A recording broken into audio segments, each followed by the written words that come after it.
इतिहास है ना। जैसा कि इतिहास में ये टॉपिक बड़ा ही फेमस रहा है, आप लोगों ने सुना भी होगा एक पागल सुल्तान का नाम, है ना। इसे लोग बहुत पागल कहते थे, आखिर इसे पागल सुल्तान क्यों कहते थे, इसके पीछे रीजन क्या था। दूसरी चीज मैं बता दूं इसको, इसके बारे में जब भी मैं बात करता हूँ तो एक अंदर से मेरे अंदर एक्साइटमेंट आता है, क्योंकि इससे बहुत सारे इतिहासकार जो थे समझ ही नहीं पाए। यहाँ तक कि जब अपन इतिहास पढ़ते हैं मोहम्मद बिन तुगलक की, एक तरफ देखते हैं कि इसके जैसा पढ़ा लिखा पूरे दिल्ली सल्तनत काल में इसके जैसा शिक्षित कोई सुल्तान था ही नहीं, फिर भी जिंदगी में असफल क्यों हो गए। इसके पीछे का रीजन क्या है, ये सारी जो बातें हैं अपन पढ़ेंगे कि आखिर क्यों इतना पढ़ा लिखा शिक्षित योग्य सुल्तान जिंदगी में अपनी योजनाओं में असफल होता रहा।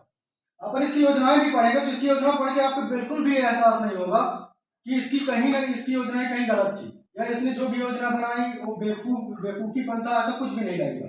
फिर क्यों असफल हुआ, इसके लिए अपन बात करेंगे, चलते हैं इसकी योजनाओं के बारे में से।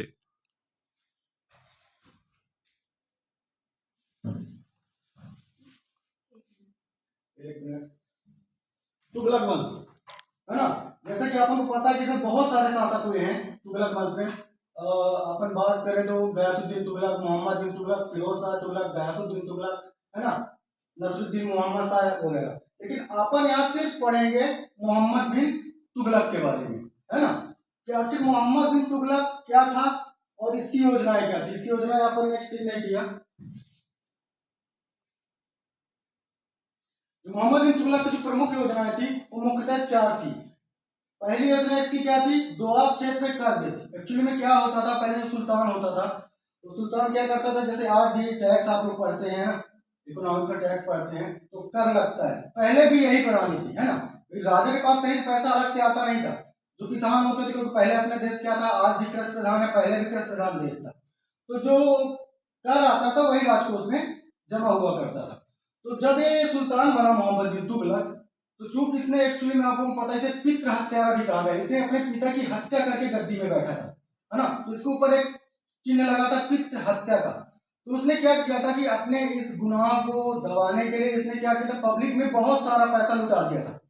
पैसा तो इसने लुटा दिया, पैसा आए कहां से।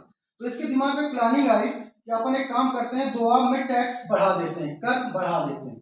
लेकिन इसको अब बताएं जिसे पागल क्यों कहा गया है। इसके रात में दिमाग में बात आई, योजना आई कि दोआब में टैक्स बढ़ाना, दूसरे दिन बोल देता था कि इसको बढ़ाना है, आदेशित कर देता था, है ना। मतलब कोई भी वहां का मुआयना वगैरह कुछ नहीं करता था कि कैसी पब्लिक क्या कंडीशन है वहां की, कोई कुछ नहीं पता करता, सीधे सीधे आदेश दे देता और कहता था मेरा आदेश का पालन होना चाहिए। तो एक्चुअली में क्या हुआ, जब इसने दोआब में टैक्स बढ़ाया, कर बढ़ाया, बैड लक, उसी टाइम क्या हो गया, दोआब में अकाल पड़ गया, है ना। मतलब वहां पब्लिक को खाने को लाले पड़े हुए हैं और टैक्स बढ़ा दिया गया है, तो जनता कहां से टैक्स देगी, और पता होता कुछ नहीं करवाता थे। तो जो सिपाही आते थे, सिपाही बोल देते कि सर वहां के जो पब्लिक है वो टैक्स दे ही नहीं रही है, मना करती, तो बोलते थे कोड़े लगाओ, मारपीट चलाओ, जैसे लाना वैसे लाओ। तो जो वहां की जनता थी क्या हो गई, नाराज हो गई इसके ऊपर कि यार कितना बेवकूफ शासक है, एक तो टैक्स बढ़ा दिया, दूसरे यहाँ महामारी फैली, अकाल फैला है, और हमको मारपीट भी कर रहा। तो जनता वहां क्या संतुष्ट हो गई। बाद में जब इसको पता चला मोहम्मद बिन तुगलक को कि कंडीशन क्या है वहां पर, एक्चुअली में अकाल पड़ गया है जिससे किसान टैक्स नहीं दे पा रहे हैं, तो क्या बोलता है, बोलता है एक काम करो, जितने भी वहां के किसान हैं सबको बोल दो यहाँ से जो है पैसा लेके चले जाए। तो जो भी राजकोष में था वो भी चला गया, है ना। तो यहाँ भी वह फेल हो गया, असफल हो गया। दूसरी चीज उसने क्या किया था, इतिहास में बड़ा फेमस हुआ था, राजधानी परिवर्तन। आप लोगों ने पढ़ा होगा इतिहास में कि जितने भी सुल्तान हुए हैं सब कहाँ बैठते थे, सबकी राजधानी क्या होती थी, कैपिटल दिल्ली, है ना, दिल्ली होती थी, चाहे कोई भी सुल्तान हो। इसके दिमाग में ये बात आई कि चूंकि अपन एक काम करें, दिल्ली जो है, दिल्ली उत्तर तरफ साइड पड़ता है, अपन दौलताबाद जिसको क्या कहते थे, देवगिरी भी कहते थे, दौलताबाद क्या था कि भारत के बीच में पड़ता था। तो इसकी ये प्लानिंग थी कि हम बीच में जब रहेंगे, मध्य में बैठेंगे, जो आसपास के जितने भी राज्य हैं उन पे सब में हम नियंत्रण रखेंगे, कोई अटैक भी करेगा तो हमको जानकारी मिल जाएगी। तो इसने बोल दिया, जब रात को इसके दिमाग में आया, सुबह इसने बोल दिया कि भाई चलो जितने भी दिल्ली के लोग हैं सबको बोल दो कल कहाँ जाना है, दौलताबाद जाना है ना। अब देखो आप लोगों को अगर बोल दिया जाए कि आप लोग रीवा में जितने इतने दिन से रह रहे, बोल दिया कल रीवा वाले जितने भी लोग हैं सबको भोपाल चलना, तो क्या होगा, आप लोग जा पाएंगे, नहीं जा पाएंगे, है ना। तो इसमें क्या किया, रात को आदेश किया, सुबह पब्लिक के बीच बोल दिया गया कि आप लोगों को कल सबको कहाँ जाना है, दिल्ली से दौलताबाद।